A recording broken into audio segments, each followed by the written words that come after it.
In this video, I am going to show you the guaranteed method to set the date for the return of Christ. Now, this is very important information, so you may want to get out a pencil or pen and paper and be sure to write this down and keep it in a safe place. In fact, you may want to take your notes and make copies and put those copies in several different locations. I don't want you to lose this important information. So, if you are ready, then let's begin. Over the last several decades, there have been plenty of people who attempted to set dates for the return of Christ, and if you paid attention, there is one thing that they never ever talk about. There is one point that they never ever discuss. When Jesus spoke in Matthew 24, he gave several signs of the end, and one sign in particular is found here in verse 14. And this gospel of the kingdom will be preached in all the world as a witness to all nations, and then the end will come. This is also found in Mark 13:10,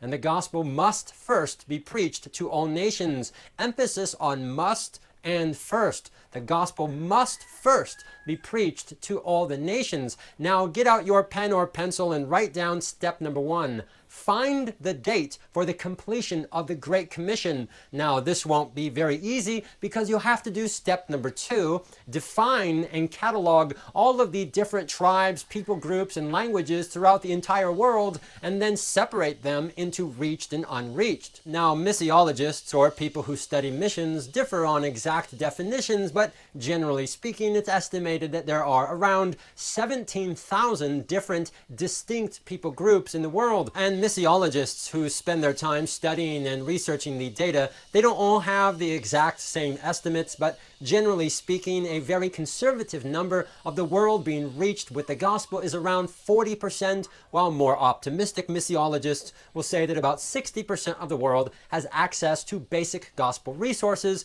that enables them to learn about and make a decision for Christ. So, for example, Joshua Project is one of the more well-known efforts to define this information, and with all of their data, they estimate around 60% are reached or 40% unreached. I am a Seventh-day Adventist in my denomination. If you go to the Adventist research site for the Office of Archives, a recent study by the Global Mission Centers for the GC, Office of Adventist Mission, estimated what? Estimated that 40% of the people groups are currently unreached. So basically very similar numbers. Step number 3, after you have identified all of the unreached groups, in order to set a date for Christ's return, you then have to estimate with precision exactly when all of these groups will be reached. Unfortunately, I've read a lot of journals and magazines and data and books about missions. I've communicated with many mission societies and leaders in missions to the unreached, and nobody that I am aware of knows of any method in order to determine this, even with vague estimates, let alone with any precision. However, even if you do complete step number 3, you now have a very big problem, because for step number 4, you would have to figure out how much time exactly God is going to give to the unreached to make a decision. For example, the Zaba people in China, they are counted as part of the Tibetan nationality. They worship a wide variety of demons and ghosts. They believe large demons live inside the mountains, and so they offer frequent sacrifices to appease them. There are no known Christians living among the Zaba. We talk of Jesus coming a second time, but they have never heard of him coming the first time. So here's the difficulty. Who is going to learn Zaba? Who is going to translate the Bible into the Zaba language? And who will go teach them of God's great love and message of salvation? We have the story of the Ethiopian eunuch in the book of Acts, who was worshiping in Jerusalem and who had a Bible, yet who still did not understand. He needed someone else who understood the Bible to explain it to him. Who will go live among the Zaba to explain to them and model to them what it means to live as a Christian? To them, God did what? He willed to make known what are the riches of the glory of this mystery among the Gentiles, among the Zaba, which is Christ in you, the hope of glory. And supposing that you are going to somehow magically discern when and how the Zaba will be reached, how much time will God give them to finalize their decisions? This is, of course, very easy for us to think think about, because we live in cultures with multitudes of Bibles and churches. We have stores and schools and libraries full of Christian history and literature. We turn on the TV or radio and listen any moment of the day to messages about Christ. But these people have absolutely nothing. We, especially in the West, have inherited the heritage of hundreds of years of the development of the Protestant Reformation, but they have inherited thousands of years of the worship of demons. How much time should God give them to make a decision, and how in the world are you going to determine that amount of time? If you are going to set the dates for the return of Christ, then you have your work cut out for you, and that's only for the Zaba.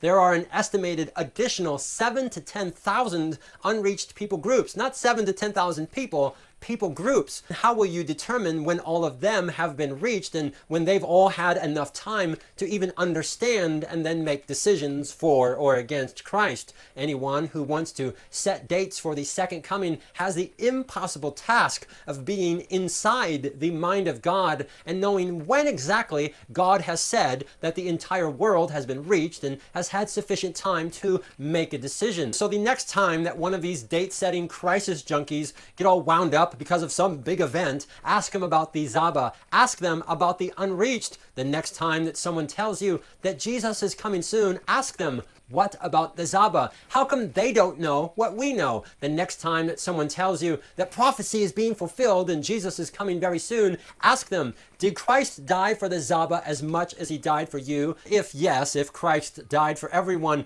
then why do we get to have so many Bibles and gospel resources and the Zaba have nothing? Why do we get to sing and teach and preach about Christ's love over and over and over and over and over again to our own people group, but nobody will go to the Zaba? If Christ died for them as much as he died for us, how come we have so much and they have so little? To everyone watching this video, if you go back in your ancestry 5 or 10 or 20 generations, if you go back far enough, your ancestors were like the Zaba. Your ancestors, like my ancestors, were out there worshiping the sticks and stones. They were worshiping ghosts and demons. Our ancestors were worshiping the trees and sun and moon and stars. And the only reason that we have gospel resources today is because someone loved Christ enough to leave their people group and bring the good news to our people group. Christ has spoken, Christ has willed that the love that has been shown to us must in turn be shown to the Zaba. And if we have no love, if we have no interest at all in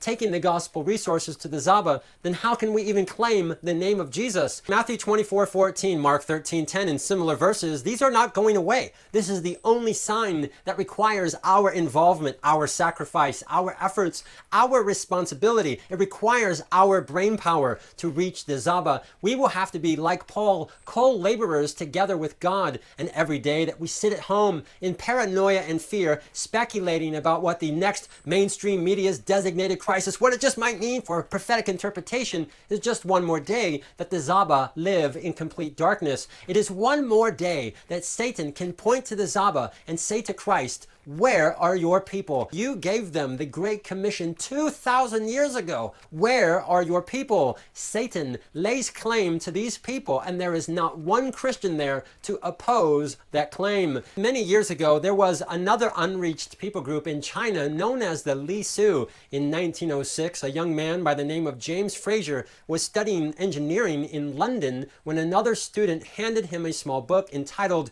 Do Not Say. Fraser was so moved by what he read that he completely submitted himself to the Lord's command to take the gospel to the unreached. After finishing his engineering degree, he applied as a missionary with the China Inland Mission and went to work for many years among the Li Su. His life and story is just fascinating, and it's been made into a movie called Breakthrough, which I highly recommend. My friends watching this, it is a great waste of time to sit around trying to set dates for the return of Christ. It is much more profitable for our own spiritual well-being and especially for the well-being of the unreached that we spend our time learning as much as possible how we each can play our part to advance God's kingdom in this earth among the unreached. I highly recommend to you the book Do Not Say, published in 1892 by missionary to China Haywood Horsburgh. You can find it for free online at archive.org. When you are reading through this book, there is a page with a set of questions, and I urge you, my friends, to please pray and seriously consider those questions. The DVD is also excellent, very well done. It's well worth the money. So please go get yourself a copy. And after you've watched it, please encourage others by sharing it with other people as well. So thank you very much for watching. And as always, have a nice day.